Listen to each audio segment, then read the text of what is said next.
비바리, 황순원.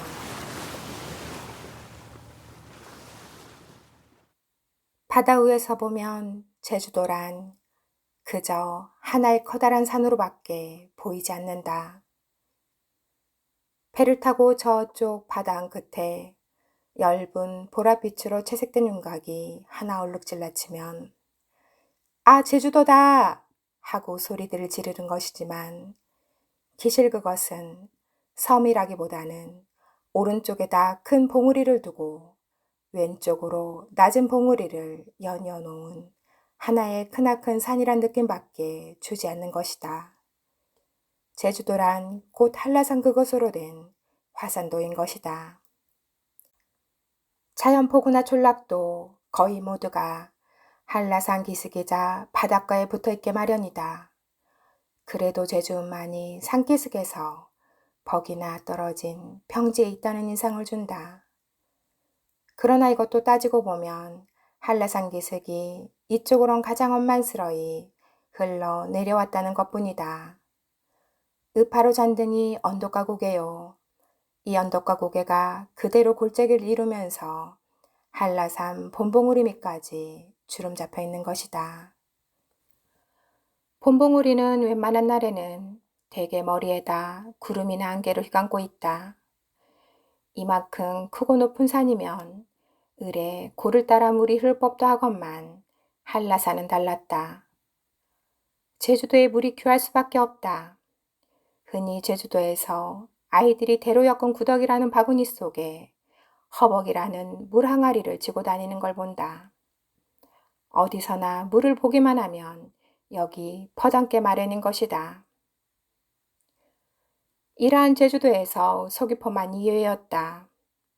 한림이나 모슬포나 그 밖에 다른 포구와 촌락들처럼 산기슭에 붙어있는 것만은 마찬가지다. 도리어 어느 포구보다도 더 산기슭에 바로 붙어있는 갯마을인 것이다. 그런데 이곳만은 다른 데서 볼 수 없을 만큼 물이 흔한 것이다. 맑고 깨끗한 산골작물이 여러 갈래로 나뉘어 집 뒷모퉁이를 돌아 마당귀를 스쳐 제법 돌물 소리까지 내면서 흐른다. 이 물이 마을 뒷격 석벽에는 목물터를 들여놓고 바다에 면한 돌벼락에 이르러서는 그대로 작은 폭포를 이루어 밑에다 물 한 개를 피우기까지 하는 것이다. 준이가 어머니와 함께 제주읍에서 서귀포로 옮겨온 것은 일사후퇴를 한 그의 여름철이었다. 본디 준이는 음식을 가려먹는 버릇이 있었다. 그래서 그런지 20살이 지난 오늘날도 목덜미가 소녀 모양 희었다. 이 준이가 또 곧잘물을 탔다. 일사후퇴 때 배편이 수월하다고 해서 어머니와 같이 인천에서 탄 배가 부산에는 들리지 않고 제주도에 되었을 때 첫째 준이를 괴롭힌 것이 이 물이었다. 몇 번이나 몸에 두드러기가 돋쳐 살갗이 벗겨지도록 소금으로 문질러야만 했다. 어머니가 좋다는 물을 품을 놓아 쫓아다니며 기르다가 그것도 일일이 끓여서만 먹였다. 석귀포물이 좋다는 말을 여러 사람한테서 들었다.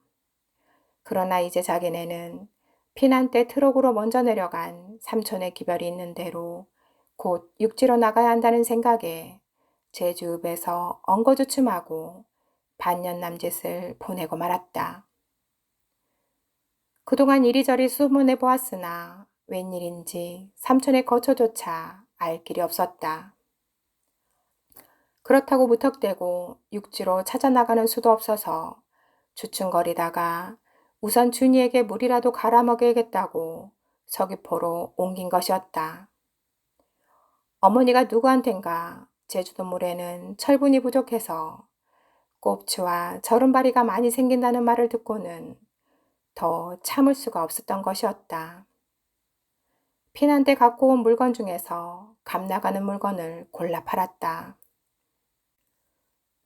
준이네가 서귀포로 오던 날은 며칠째 비가 뿌리다가 날이 들면서 바람이 좀 치는 날이었다.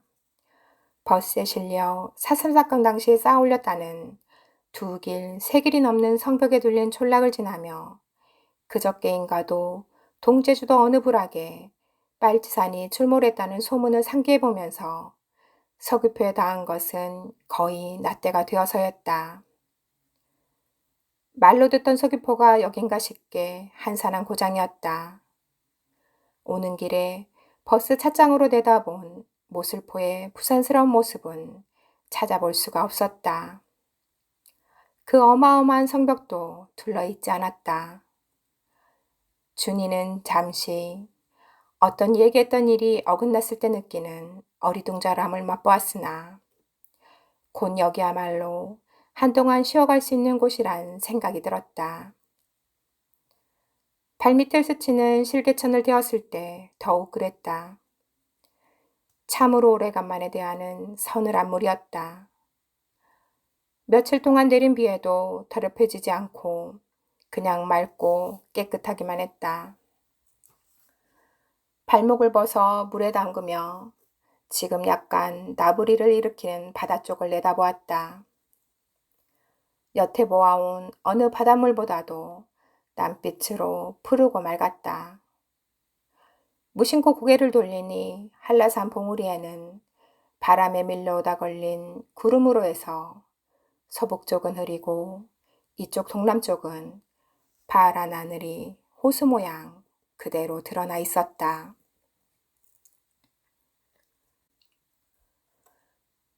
준이는 밀짚모자 바람으로 매일같이 거의 밭에서 살았다. 마을 남쪽 끝에 단추공장이 하나 있었다. 흰 회를 바른 단층 함석집으로 앞밭에서 나는 조개 껍데기, 소라 껍데기, 전복 껍데기 따위를 이용해서 단추를 만드는 곳이었다. 제주도에서도 이 서귀포에서 나는 폐각류가 제일 결이 곱다는 것이다. 공장 한옆에는 제품을 만들고 버린 폐각류 부스러기가 더미로 쌓여 있었다. 어쩐 일인지 공장은 쉬고 있어서 언제 보아도 조용하기만 했다. 울타리 대신으로 두른 협죽도가 한창 연분홍 꽃을 달고 있었다. 이 단추공장을 옆에 끼고 돌면 조그만 방파제로 나서게 된다. 이 방파제 앞 바로 손에 닿을 듯한 곳에 조그만 섬이 하나 가로놓여 있다. 새섬이라는 섬이다. 가장자리로 돌아가며 나무가 약간 서 있을 뿐 한가운데는 그저 민민하다. 이 섬 바로 저편에 문섬이라고 하는 새섬보다도 약간 작은 섬이 얌전하게 솟아있다. 이것이 서귀포 제일 남쪽 끝인 것이다. 이 섬은 도리어 꼭대기에 나무가 좀 서 있고 둘레에는 바위가 박혔다. 이 문섬과 새섬 사이가 목이 좁고 물살이 아주 빨라서 잡녀들도 가까이 가지 못하는 곳이다. 방파제에서 돌아서 바다를 끼고 크고 작은 속돌이 깔린 해변가로 돌아오면 저만치 앞에 숲섬이라는 역시 자그마한 섬이 건너다 보인다. 크기는 새섬 정도일까? 그런데 위에만 나무가 서 있고 둘레로 돌아가면서는 바위 뒤성인 것은 문섬 비슷하다. 백도라지와 약초가 나는 것으로 이름 있는 섬이다. 그리고 여기가 서귀포치고도 잡녀들이 가장 많이 모여드는 장소이기도 한 것이다. 5월경 미역 딸절기가 되면 사방에서 잡녀 조합원들이 모여드는 것이다.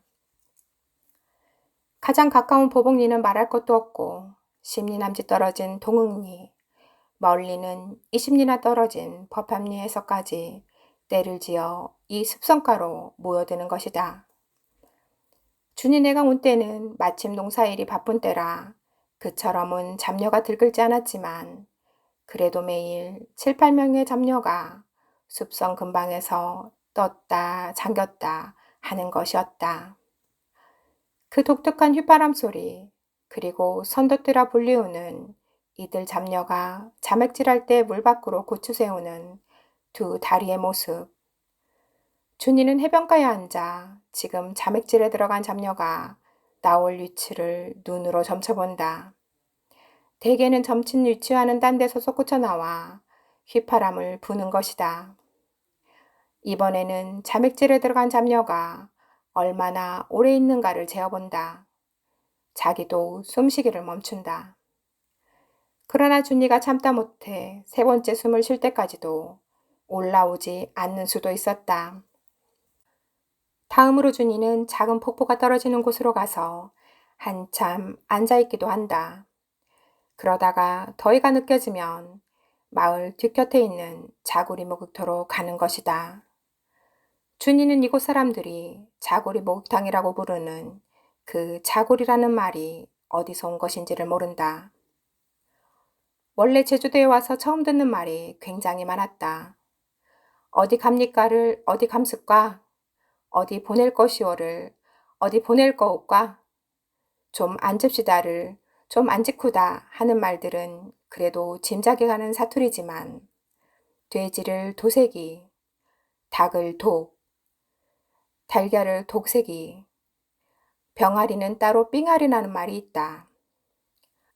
마늘을 콕태사니, 무를 논비, 성냥을 곽, 먼지를 구듬, 처녀를 비바리, 노처녀를 작산 비바리라는 따위는 처음 듣고서는 통 무슨 말인지 알 수가 없는 것이었다.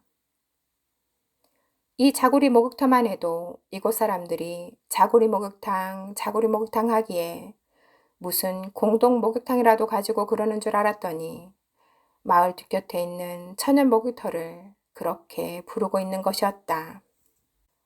넓이가 16관쯤 되는 웅덩이였다. 이쪽 두 개는 둥글둥글한 검은 바위가 아무렇게나 굴러있고 웅덩이 속도 돌자갈이 깔렸는데 깊은 데라야 어른들 배꼽놀이에도 차지 않는 물이었다. 그러나 이곳이 여름철 목욕터로서 유례없는 조건을 갖추고 있는 점은 웅덩이 물이 원래 맑고 찰 뿐 아니라 웅덩이 안쪽으로 병풍처럼 뚫린 석벽 위에서 언제나 맑고 깨끗한 물이 쏟아져 내리는 것이다. 웅덩이 물보다도 아주 더 차가운 물이었다. 처음에 준이는 그 석벽 밑으로 목물을 맞으러 들어갔다가 대번에 흙 느끼고는 그대로 뛰쳐나오고 말았다.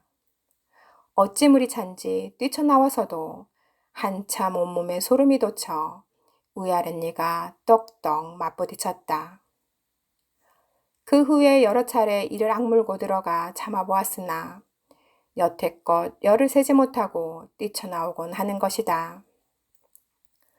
이날도 준이는 웅덩이에서 세수를 하고 몸을 한번 담갔다가 석벽 밑으로 들어섰다. 처음으로 10세까지 세고 뛰쳐나왔다. 그리고는 웅덩이 두 개 있는 바위로 나와 햇볕을 쬐는 것이다. 흰 살갗이었다. 벌써 한 주일 가까이 햇볕을 쬐건만 좀처럼 타지 않는 살갗이었다. 본래부터 햇볕을 먹지 않는 살갗인 듯 했다.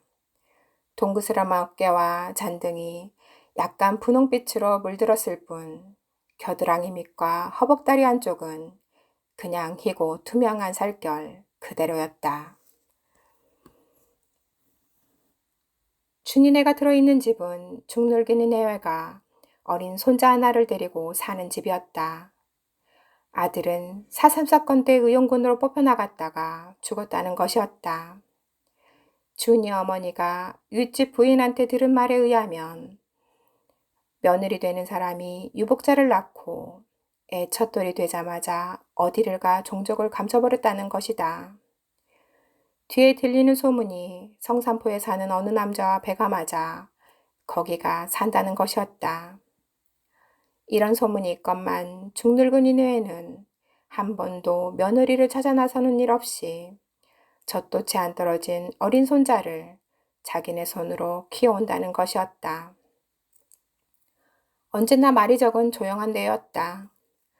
밭농사 조금과 돼지 한 마리에 닭 10여 마리를 쳐서 생계를 이어가고 있었다.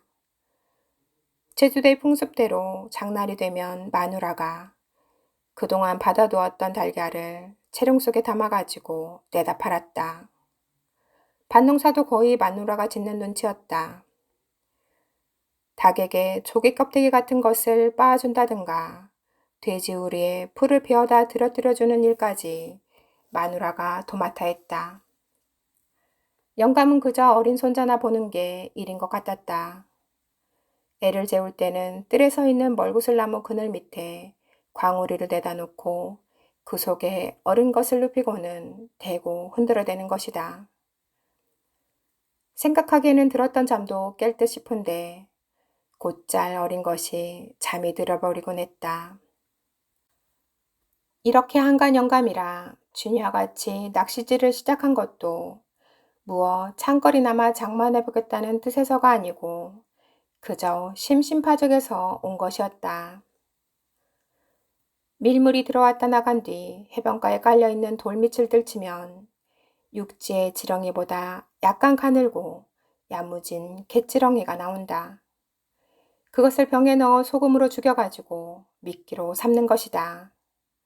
낚시터로는 숲섬을 택했다. 배를 빌려 타고 섬으로 건너가 그 한귀퉁이에 자리를 잡고 낚시를 던져보았다.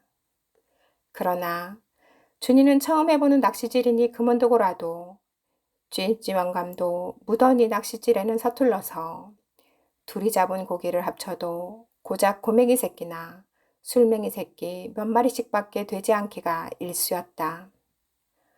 그저 준이는 해변가에서 멀찌감치 보고 듣던 잡녀의 휘파람 소리와 선도대를 눈 가까이 대할 수 있는 것만도 그때그때의 심심풀이가 되는 것이었다. 그날도 낚시질은 허탕을 치다시피 하고 둘이는 성 꼭대기로 올라가 백도라지 꽃이 핀 풀숲에 누워 한 잠씩 자고 나서 집으로 돌아오는데 누가 뒤에서 쫓아오는 기색이 있었다. 고개를 돌렸더니 웬 잡녀 하나가 따라오고 있는 것이었다. 금방 물에서 나온 물기가 가시지 않은 어깨에 간물 들인 헝겊 조각을 하나 걸치고는 한 손에다 전복과 소라가 들어있는 망태기를 들고 있었다. 그 전복이나 소라를 팔아달라는 것이었다. 늘 낚시질에 재미를 못 보고 돌아오는 준이를 보아두었다가 이날은 이거라도 사서 대신하라는 눈치 같았다. 망태 안에 들어있는 전복과 소라가 큼직하고 먹음직스러웠다. 원래 준이의 식성은 육류보다도 어리를 좋아했다. 더욱이 이번 제주도에 온 후로는 돼지고기 같은 것은 통 사들이지도 못하게 했다. 이곳 돼지우리는 변소와 서로 통해 있는 것이다. 사람이 변소로 가까이 오는 기색만 보여도 벌써 더러운 것을 받아먹으려고 눈가를 휘번덕거리며 변소 구멍으로 대가리를 들이미는 것이다. 준이는 미처 뒤도 채 못 보고 뛰쳐나온 적이 한두 번이 아니었다. 평생 돼지고기는 입에 대지 않으리라는 마음까지 먹었다. 그 대신 제주도의 생선은 좋았다. 그 중에서도 서귀포 생선은 물이 맑은 탓인지 더욱 살이 싱싱하고 야드르르했다. 이날 준이는 젊은 잡녀를 집으로 데리고 와 전복과 소라알마를 팔아주었다. 그 뒤로 준이네는 따로 생선을 사러 나가지 않아도 되었다. 그 젊은 잡녀가 자기 손으로 잡은 해물을 갖고 오곤 하는 것이었다. 그때마다 소용되는 것을 팔아주었다. 잡녀는 연일 들릴 때도 있고 하루 이틀 거르는 때도 있었다. 아마 좋은 것을 잡지 못하는 날은 거르는 모양이었다.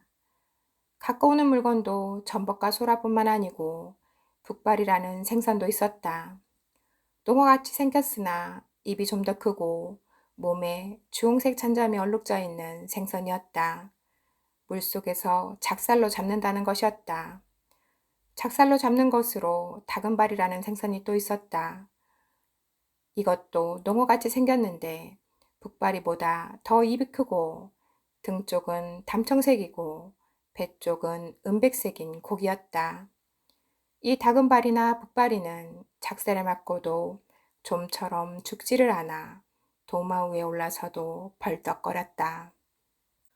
준이네는 어느새 이 단골로 드나드는 젊은 잡녀를 그 천연이 그 해년이 하는 대신에 제주도 말로 그저 비발이라는 것으로 통했다. 나이는 딱히 알 수 없으나 아직 21밖의 비바리임은 틀림없었다. 이 비바리가 하루는 물건을 팔러 와서 전에 없는 짓을 했다. 다금바리 한 마리를 팔고 돌아가면서 큼직한 전복 한 개를 덥석 준이의 손에 쥐어주는 것이었다.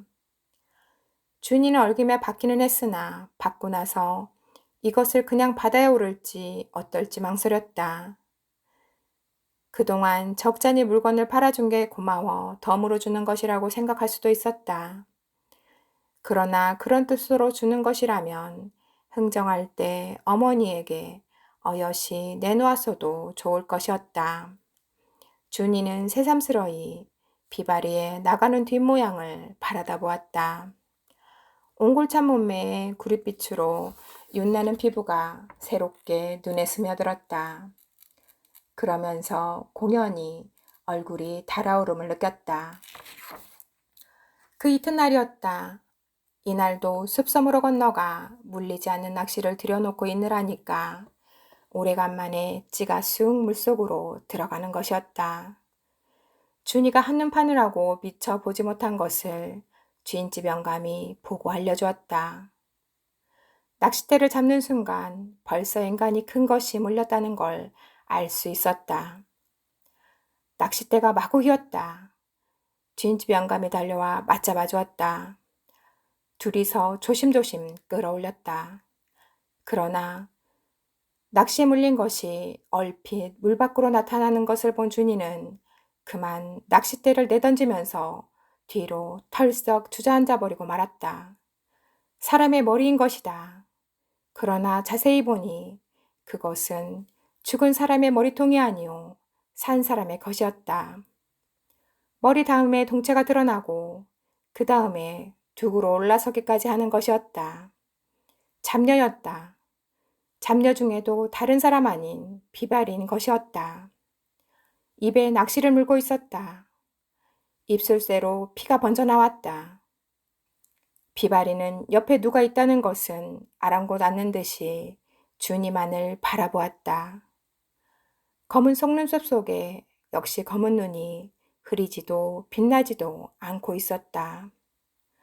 이윽고 비바리는 제 손으로 낚시를 뽑더니 그 피 묻은 입술에 불현듯 미소 같은 것을 띄우고는 그대로 몸을 돌려 바다로 뛰어들었다.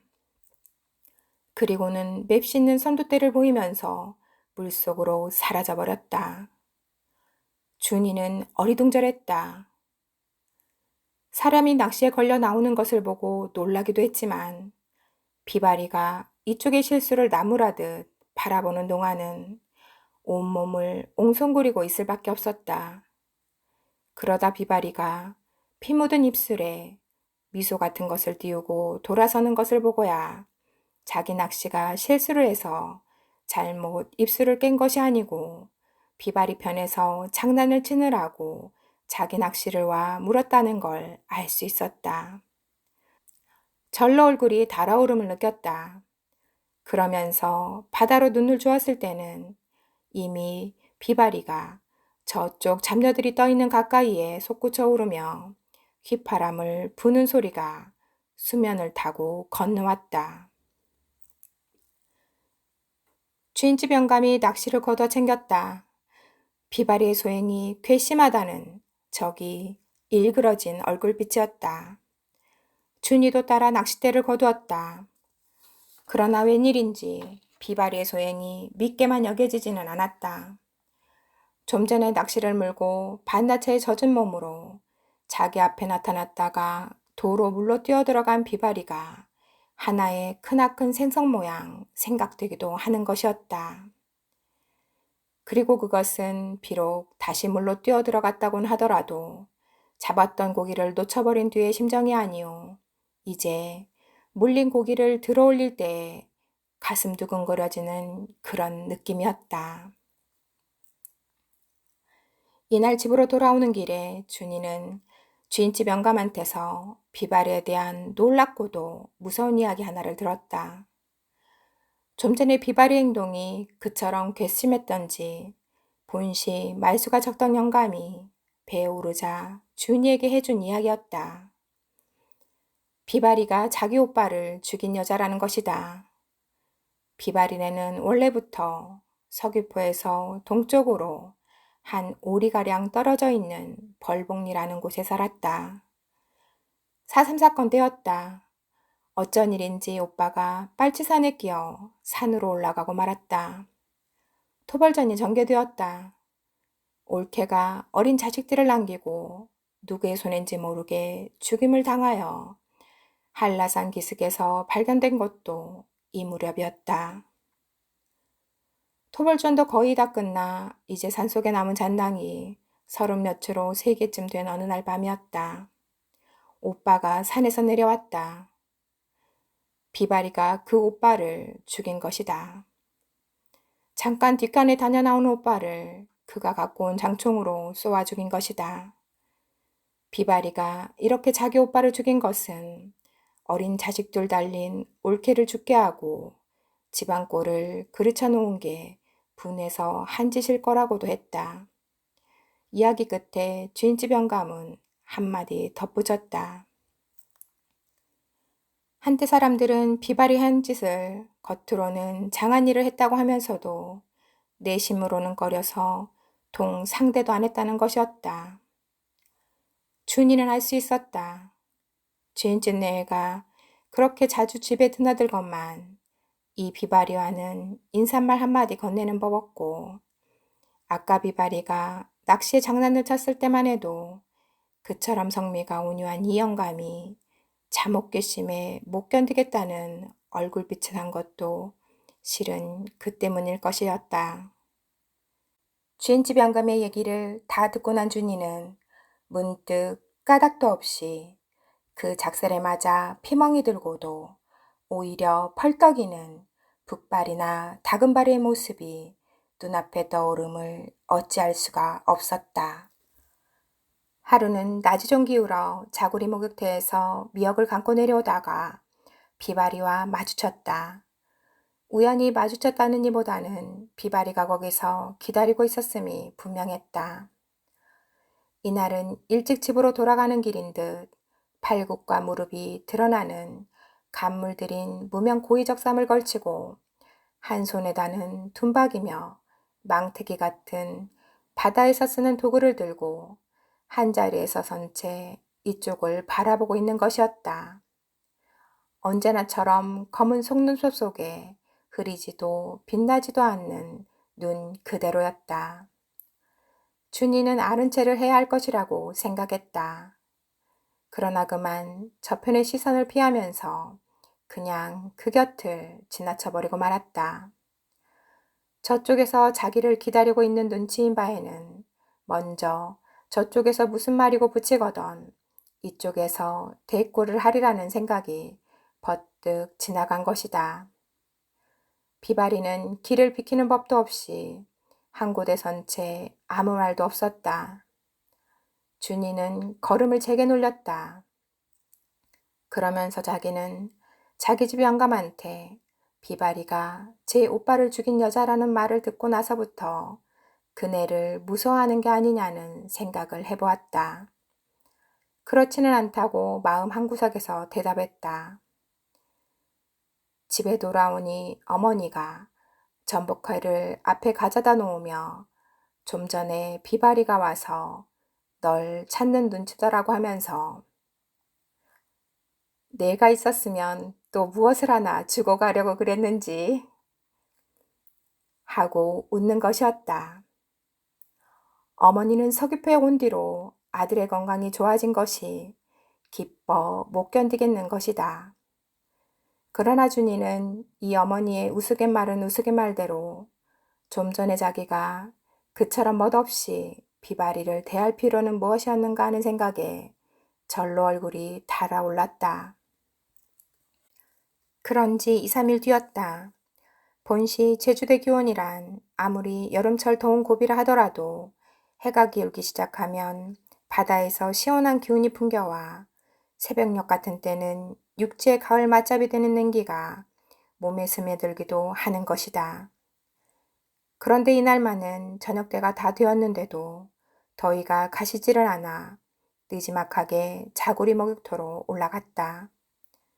마침 다녀갈 사람은 모두 다녀간 뒤인 듯 석벽에서 물 쏟아져 내리는 소리만이 크게 들렸다.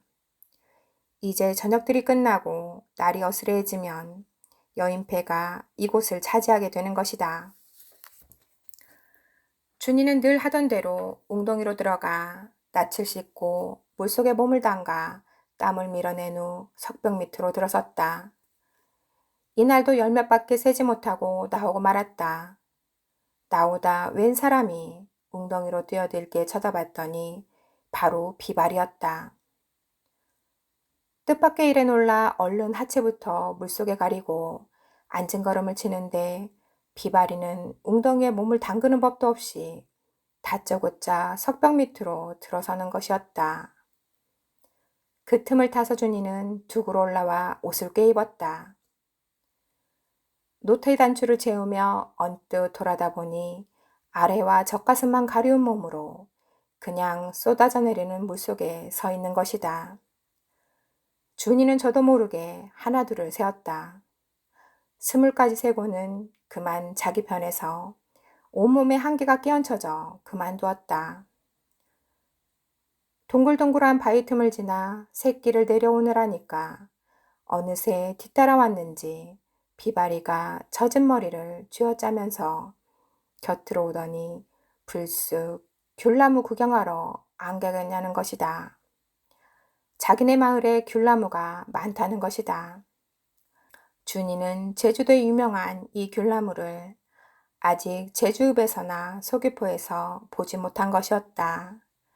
그러나 너무나 당돌한 제안에 선뜻 가겠다 안 가겠다는 대답을 못하고 그저 서쪽 하늘을 한번 쳐다보았다. 비바리는 이따 날이 저물면 바래다 주겠노라고까지 하는 것이다. 그리고는 준이의 대답도 기다리지 않고 앞장서 걷는 것이었다. 비바리네가 사는 보복리도 바로 산기슭이자 앞에 숲섬을 둔 바닷가 마을이었다. 한 오리남짓 동쪽으로 걸어 마을 있는 해변가에 이르자 비바리는 여기가 자기네 동네라고 하면서 저것이 귤나무라고 손을 들어 상그늘진 한 곳을 가리켰다. 마을 한옆에 잎새가 검푸른 나무들이 늘어서 있어 거기에 갓난의 주먹만큼씩한 파란 열매가 조롱조롱 달려있는 것이었다. 준이는 여름귤이 아직 조만큼밖에 크지 못했냐고 의심스러워했다. 이때 마을 쪽에서 67살쯤 나보이는 계집애 하나가 이리 달려오는 게 보였다. 맨발이었다. 어린 것의 발바닥이 용이도 깔린 순비기 나무 가장이에 찔리지 않는다고 생각됐다. 이 애가 비바리에게 오더니 무어라 조잘거렸다. 비바리의 조카애인 것이다. 말뜻을 새겨들으니 내일 육지로 팔기로 된 말 한 필이 어디로 갔는지 배지 않는다는 것이었다. 비바리는 준이더러 예서 잠깐 기다리라고 하고는 조카와 함께 마을 쪽으로 들어갔다. 원래 제주도에서는 말들을 놓아 기르다 1년에 한두 번씩 걷어들이곤 했는데 4.3 사건과 유교 동란을 겪고 난 후로부터는 저녁마다 끌어들인다는 말을 준이도 들어서 알고 있었다. 아마 이날 어린 것이 말을 몰아들이다가 그 중에 한 마리가 없어진 걸 발견한 모양이었다. 준이는 거기 앉았다. 바닷물 소리가 멀지 않은 곳에서 어떤 일정한 간격을 두고 들려왔다. 어느 쪽이 바다라는 건 이 일정한 간격을 두고 들려오는 바닷물 소리가 아니더라도 알 수가 있었다. 거기에 깔려있는 순비기 나무들의 휘어진 방향으로서 알 수 있는 것이다. 바닷가 식물 특유의 큐티큘라가 발달된 동글납작하고 등 뒤에 흰털이 돋친 잎새와 짙은 자줏빛 조그마한 꽃송이를 소복히 달고 있는 이 일년초와도 같은 가련한 난쟁이 나무들이 자라나는 동안 해풍에 불려 모조리 바다와는 반대 방향으로 누워있는 것이다. 이윽고 마을 쪽에서 좀 전에 어린 계집애가 달려오더니 주은이에게 파란 열매 2개를 내밀어 주고는 다시 온 길로 달아나 버렸다. 귤 열매였다.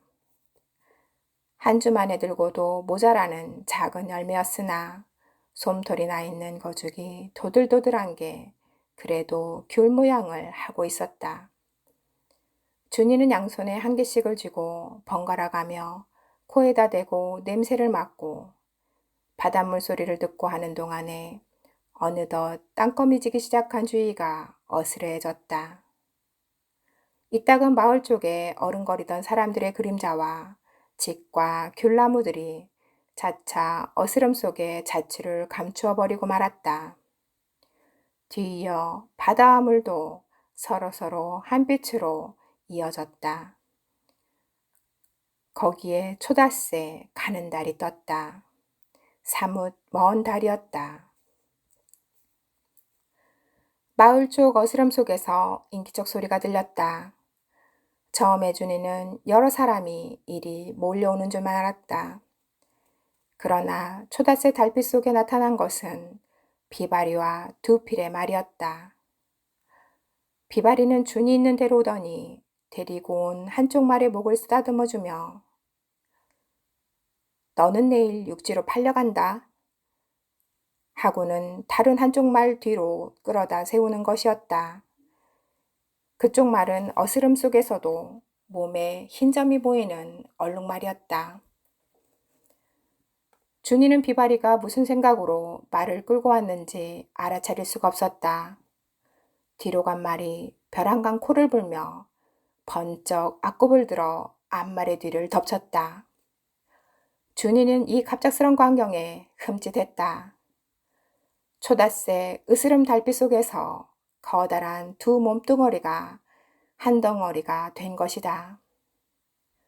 비바리가 몸을 돌려 준이의 손목을 와잡았다. 그리고는 끌고 내달리는 것이다. 이 말들은 말들대로 돋아야 한다는 듯이. 바닷기슭에 이르렀다.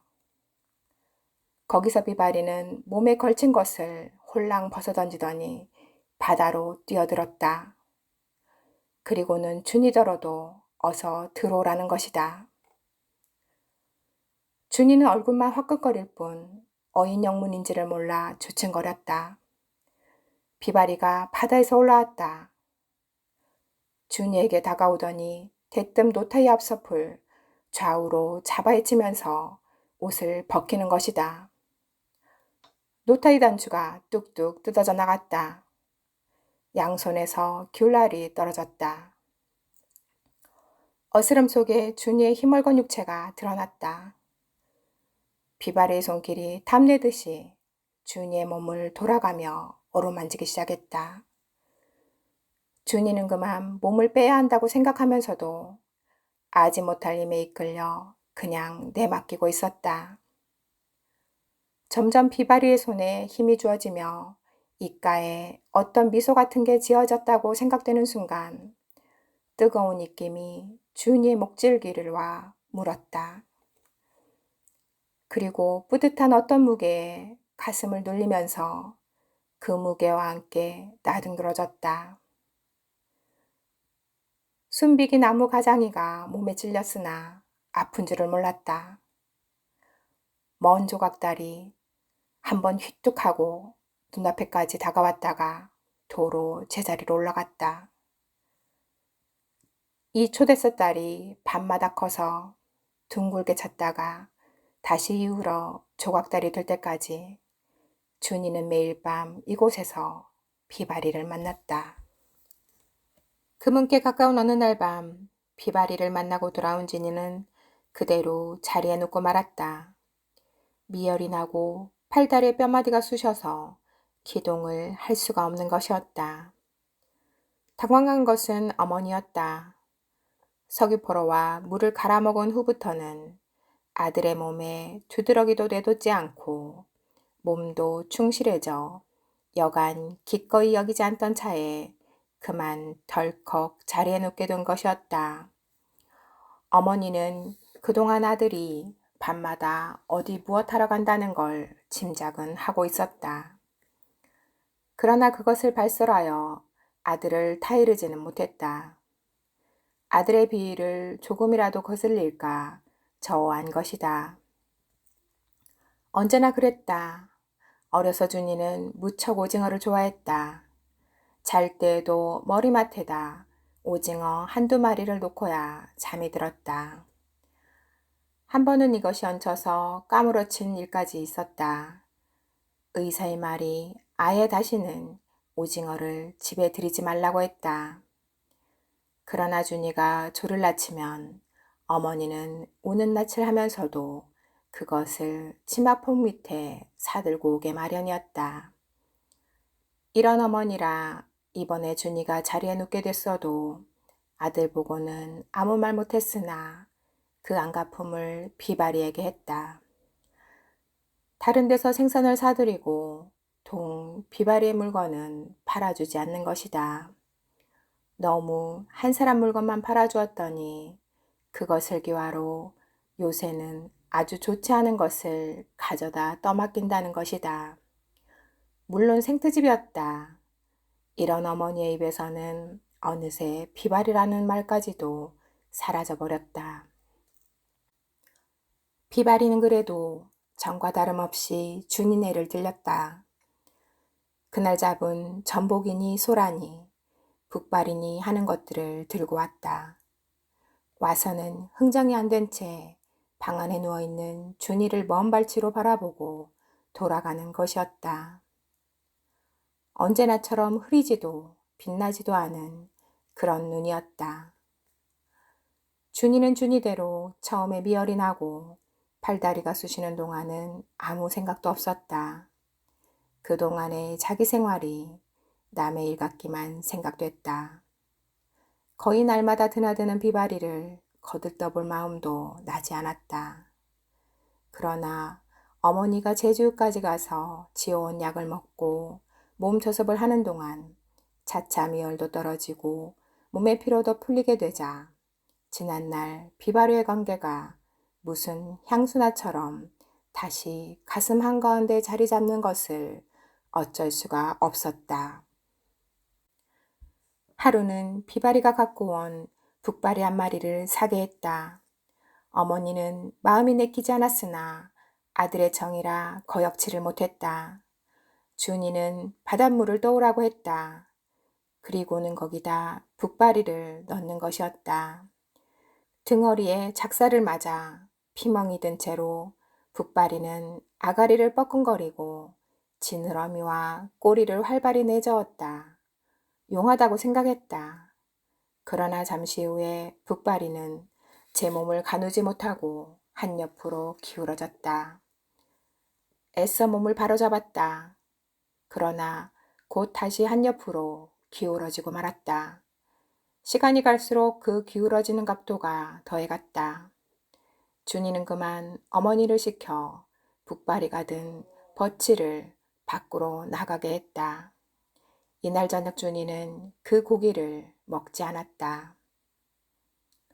한 보름 지나 이제는 준이도 바깥바람을 쐴 수 있게쯤 된 어느 날 육지에 있는 숙부한테서 편지가 왔다.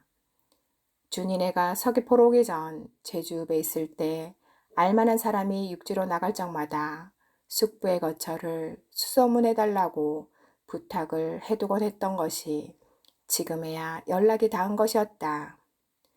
편지 사연은 피해나 놀 때의 계획으로는 부산에다 자리를 잡으려고 했었으나 형편상 대구에 주저앉게 됐다는 것과 지금 거기에 연합대학이란 게 생겨 개강을 시작한 모양이니 곧 나오라는 것이었다. 그렇지 않아도 숙부에게서 무슨 기별이 오기만 이젠가 저젠가 고대하던 어머니는 편지를 받자 그다름으로 짐을 꾸리면서 내일 아침 첫 버스로 떠나자고 했다. 이날 준이는 오래간만에 밀짚 모자를 쓰고 밖으로 나섰다. 마을 남쪽 끝에 있는 단추 공장 옆도 거닐어 보았다. 공장은 여적 일을 하지 않고 쉬는 듯 고즈넉한 주위에는 잡죽도 많이 끌물꽃을 피우고 있었다. 방파제로 나가 새섬이며 문섭 쪽도 바라보고 바다를 끼고 돌아오다 돌자갈이 깔린 해변에서 숲섬 쪽도 건너다 보았다. 이날도 잡녀 4~5명이 섬 근방에서 자맥질을 했다 떠올랐다를 하며 휘파람을 불고 있었다. 실개천물은 그새 더 맑아지고 차 보였다. 폭포수도 무척 야무져 보였다. 자구리 목욕도로도 가보았으나 도무지 미역감을 엄두는 나지 않았다. 웅덩이 양쪽 병풍처럼 뚫린 석벽에서 쏟아져 내리는 물만 보아도 절로 몸속까지 싸늘해지는 것이었다. 고개를 든 한라산 높은 봉우리 끝이 푸른 하늘에 선명한 선을 긋고 있었다. 목덜미에 쬐는 햇살도 째째하면서도 매끄러운 촉감이었다. 이렇게 계절은 준이가 누워있는 동안에 어느덧 가을로 접어들고 있는 것이었다. 준이는 그 길로 보복리 쪽으로 발을 옮겼다. 실은 집을 나서면서부터 그 생각을 하고 있었던 것이다. 마지막으로 비바리를 만나야 한다는 생각이었다. 천천히 걷는 걸음인데다가 해도 또 짧아진 탓인지 보복리 마을이 바라보는 해변가에 이르렀을 때는 상그늘이 벌써 마을을 온통 덮고 있었다. 마을 한옆에 서 있는 귤나무의 열매만이 전보다도 드러나 보였다. 이제는 웬만한 어른 주먹만큼씩한 열매가 누룩깨한 물이 오르기 시작한 채 주렁주렁 산그늘 속에 두드러져 보이는 것이었다. 준이는 거기 순비기 나무가 깔린 해변가에 앉아 비바리가 돌아오기를 기다리기로 했다. 멀지 않은 곳에서 바닷물 소리가 어떤 일정한 간격을 두고 밀려갔다. 마을 사람 몇이 말을 몰고 내려오는 것이 보였다. 꽤 길을 들은 말이어서 그다지 사람들을 애먹이지 않는성 싶었다. 혹시 그 속에 비바리 조카애라도 끼어있지 않나 하고 눈여겨 바라보았다. 그러다가 지금 어떤 얼룩말의 등에다 한 손을 얹고 한 손으로는 말의 배를 쓰다듬으면서 마을로 들어서는 한 여자의 모습이 눈에 띄었다. 바로 비발이었다. 그리고 그네가 배를 쓰다듬어주고 있는 얼룩말은 언젯밤엔가 본 그 말이 틀림없었다. 아마 비바리가 오늘은 일을 나가지 않았던가 잡히는 것이 없어서 일찍 돌아온 것이리라. 준이는 몸을 일으켰다. 비바리 뒤에 긴 채찍을 들고 따라오던 조카애가 먼저 알아보고 비바리에게 무어라 이르는 눈치였다. 비바리가 번쩍 고개를 들어 이쪽을 보더니 곧장 이리 걸어오는 것이었다. 준이는 다시 거기 앉아버렸다. 비바리는 반가이 준이의 손을 잡고 어루만지면서 인제는 병이 다 나았느냐고 했다. 그러는 검은 속눈썹 속에 검은 눈동자는 언제나처럼 흐리지도 빛나지도 않은 그대로였다. 준이는 절로 얼굴이 달아오름을 느끼며 자기네는 내일 아침 첫 버스로 여기를 떠난다고 했다. 그리고 뜻밖의 말까지 해버렸다. 비바리더러도 같이 가지 않겠느냐고 한 것이다. 이 말은 아무런 준비도 없이 실로 그 순간에 버뜩 그의 입에서 튀어나온 말이었다. 그러나 정작 해놓고 보니 어쩌면 자기는 이 비바리를 남겨두고는 갈 수 없을 것 같은 생각이 드는 것이었다. 어머니한테는 자기가 조르기만 하면 어떻게든 응낙을 얻을 수 있을 것이다. 준이는 잡힌 손에 힘을 주며 다시 한번 다짐하듯이 말했다. 우리 육지로 나가 살자. 비바리는 잠시 그냥 그 흐리지도 빛나지도 않은 눈으로 준이를 바라보고 있더니 고개를 좌우로 내저었다. 그리고는 말하는 것이었다. 아무리 준이를 따라가고 싶어도 자기는 육지로 나가지 못할 몸이라는 것이다. 그래서 자기는 어느 때고 준이가 육지로 나가는 날은 잠자코 보내주리라 마음 먹고 있었다는 것이다. 뒤이어 준이는 이 비바르의 입으로부터 얼핏 이해하기 힘든 놀라운 이야기까지 들어야만 했다. 그네가 자기 오빠를 죽인 것은 세상 사람들이 말하듯이 오빠가 그 모양이 됐기 때문에 다른 가족마저 못 살게 될까봐 그런 건 아니라는 것이다. 어려서부터 오빠를 누구보다도 좋아한 것은 자기라고 했다. 오빠가 산으로 올라간 뒤에도 온갖 위험을 무릅쓰고 사람들의 눈을 피해가면서 식량이니 옷이니 하는 것을 날라다 준 것도 자기라고 했다. 그 오빠가 하룻밤 산에서 내려와 이제 자기는 일본으로 도망치는 도리밖에 없이 됐다고 했다. 그러나 그때 이미 오빠는 산에서 병을 얻어 겨우 운신이나 할 수 있는 몸이었다. 도저히 그 이상 더 고역을 견뎌낼 수가 없는 형편이었다. 자수를 권해보았다. 오빠가 한참 말 없이 이쪽을 바라보고 있더니 들고 있던 장총을 놓고 변소로 들어갔다. 그때 그네는 알아차렸다는 것이다. 이 오빠를 다른 사람 아닌 자기 손으로 제주도 땅에 묻어야 한다는 것을. 그리고 또 그것을 지금 오빠 편에서도 바라고 있다는 것을. 아마 그때부터 자기는 무슨 일이 있어도 제주도를 떠나서는 안 될 몸이 됐는지도 모른다고 했다. 마지막으로 비바리는 자기 이야기의 끝이라도 맺듯이 앞으로 육지로 나가는 말을 볼 적마다 준이를 생각하겠느라고 하며 좀 전에 얼룩 앞말의 배를 쓰다듬던 솜씨로 자기의 배를 몇 번 쓰다듬고는 그 손으로 준이의 목을 와 앉는 것이었다. 1956 9월